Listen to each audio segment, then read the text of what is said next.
Welcome to the first ever installment of the Design Dialogues hosted by the d.school Afrika. It's really great to see everyone. We have a full house and it's really encouraging to see. Design thinking is an approach and mindset to creative problem solving that is gaining traction, especially in addressing complex societal issues. Our mandate is much wider. It's very much around the Africa continent and starting to build a community of practice around design thinking for the continent and start to work with other universities. When I encountered it, it was a personal process. If you didn't think of yourself as creative, how did you get an access point to recognize that literally everything is designed? Our current understanding of complex times is just from the perspective of problem solving in a South African context. I know in Kenya, human-centered design is just coming up recently. I'm from Kenya, just in case you're wondering. Coming into South Africa and the work we did drove me towards IDEO's human-centered design toolkit. We started asking ourselves, so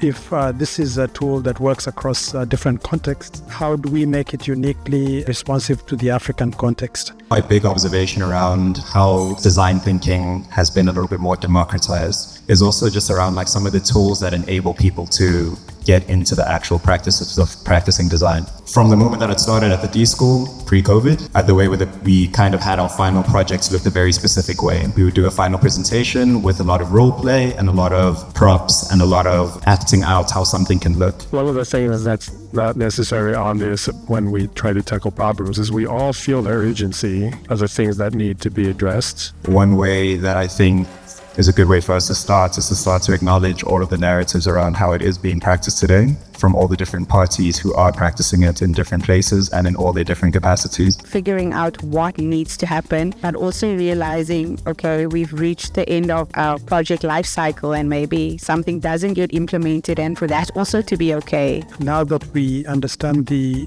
power of design thinking, how do we democratize design thinking? How do we make it more inclusive? How do we make it more accessible? So this has prompted us to open up the practice and hopefully enabling us to rethink and adapt our approaches. We certainly don't feel that we have all the answers. We want to be able to co-create, understand different perspectives and create accessible language and to spread what we think the practice of design thinking is and what we think it can do.